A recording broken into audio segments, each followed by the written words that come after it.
কিন্তু আমরা দেখতে পাচ্ছি সেই অপরাধীকে দায় মুক্তি দেওয়ার জন্য সে আগের কায়দায় শিবিরের উপর দায় দিয়ে দাও রাজনীতি শুরু হয়ে গিয়েছে। আমরা বলতে চাই এই দায় দিয়ে দেওয়ার রাজনীতি চলবে না। যে অপরাধী তাকে বিচারে আওতায় নিয়ে আসতে হবে। আমরা দেখতে পেয়েছি যে আলী হোসেনকে শিবির বলে তারা চালিয়ে দিচ্ছে, দায় দিয়ে দিচ্ছে, সে আলী হোসেন ছাত্র দলের সাথে কানেক্টেড।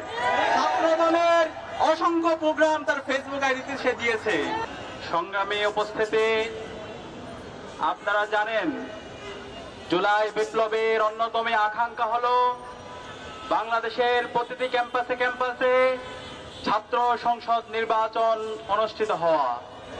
সে আলোকে ঢাকা বিশ্ববিদ্যালয় কেন্দ্রীয় ছাত্র সংসদ নির্বাচন, চট্টগ্রাম বিশ্ববিদ্যালয় চাকসু নির্বাচন,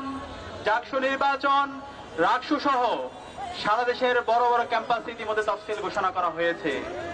কিন্তু আমরা দেখতে পাচ্ছি এই ছাত্র সংসদ নির্বাচন তফসিল ঘোষণা করার পরে এই নির্বাচনকে বানচাল করার জন্য পতিত ফ্যাসিস্ট এবং তার দোসররা একই সাথে নব্য ফ্যাসিস্ট হতে যাওয়া একটি দল বিভিন্নভাবে ষড়যন্ত্র এবং চক্রান্ত করছে।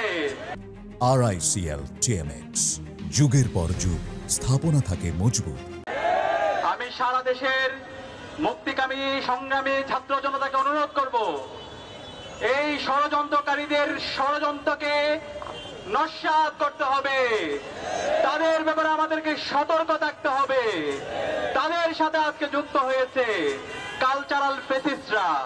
গত 16 বছরে বাংলাদেশে যারা ফেসিবাদ কায়েমে সহায়তা করেছিল, যারা আমাদের আলেম ওলামা হত্যাকে বৈধতা দিয়েছিল, যারা গুম, আইনাকর, নির্যাতন, নিষ্পেষণকে বৈধতা দিয়েছিল, যারা হাসিনার দালালি করেছিল, তারা আবার নতুন ভাবে ষড়যন্ত্র চক্রান্ত করছে। এই কালচারাল ফেসিস্টদের বিরুদ্ধে, এই দিল্লির এজেন্টের বিরুদ্ধে আমাদের ঐক্যবদ্ধভাবে প্রতিবাদ প্রতিরোধ জারি রাখতে হবে। প্রিয় উপস্থিতি, আপনারা জানেন এই ডাকসু নির্বাচন তফসিল ঘোষণার পর থেকে ঐক্যবদ্ধ শিক্ষার্থী জোট সবাইকে সাথে নিয়ে যে বৈচিত্র্যের মধ্যে ঐক্য বিনির্মাণ করেছে, সেটি দেখে আজকে নিশ্চিত পরাজয় দেখে বিভিন্নভাবে ঐক্যবদ্ধ শিক্ষার্থী জোটের বিরুদ্ধে ষড়যন্ত্র এবং চক্রান্ত করছে। আমাদের যারা নারী প্রার্থী আছে, সেই নারী প্রার্থীদের বিরুদ্ধে ক্রমাগত সাইবার বুলিং করছে, ক্রমাগত তাদের বিরুদ্ধে তারা বিষোদ্গার করছে। আমরা আমাদের যে প্রার্থীরা আছে সেই প্রার্থীদের বিরুদ্ধে যে সাইবার বুলিং হচ্ছে, সেটার বিরুদ্ধে আমরা বিশ্ববিদ্যালয় প্রশাসনকে লিখিত অভিযোগ দিয়েছি।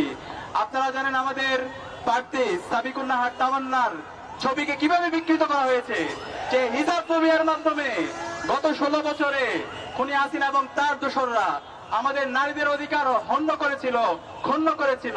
সেই একই কায়দায় জুলাই বিপ্লব পরবর্তী তারা আবার নতুন ভাবে হিজাব ফোবিয়া, ইসলামের যে সিম্বল গুলো আছে সেগুলোকে প্রবলেমাইজ করা, সেগুলোকে ক্রিমিনালাইজ করার তারা চেষ্টা শুরু করেছে। আমরা বিশ্ববিদ্যালয় প্রশাসনকে অনুরোধ করব, যারা এই সমস্ত হিজাব ফোবিয়ার সাথে জড়িত আছে, যারা নারীদের বিরুদ্ধে সাইবার বুলিং করছে, যারা হ্যারাসমেন্টের সাথে জড়িত, তাদের প্রত্যেকের বিরুদ্ধে দৃষ্টান্তমূলক বিচারের আওতায় তাদেরকে নিয়ে আসতে হবে। এবং একই সাথে আমরা দেখতে পাচ্ছি গতকালকে একজন নারী শিক্ষার্থীকে, ঢাকা বিশ্ববিদ্যালয়ের একজন শিক্ষার্থী, আমরা তাকে বলছি বিকৃত মস্তিষ্কের শিক্ষার্থী, সে যে শব্দ চয়ন করছে সেটার আমরা সাথে সাথে প্রতিবাদ জানিয়েছিলাম। আমরা বিশ্ববিদ্যালয় প্রশাসনকে লিখিত অভিযোগ দিয়েছি তার বিরুদ্ধে ব্যবস্থা নেওয়ার জন্য।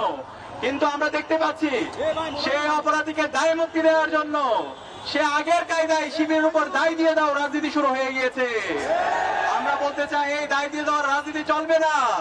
যে অপরাধী তাকে বিচারে আওতায় নিয়ে আসতে হবে। আমরা দেখতে পেয়েছি যে আলী হোসেনকে শিবির বলে তারা চালিয়ে দিচ্ছে, দায় দিয়ে দিচ্ছে, সে আলী হোসেন ছাত্র দলের সাথে কানেক্টেড। ছাত্র দলের অসংখ্য প্রোগ্রাম তার ফেসবুক আইডিতে সে দিয়েছে।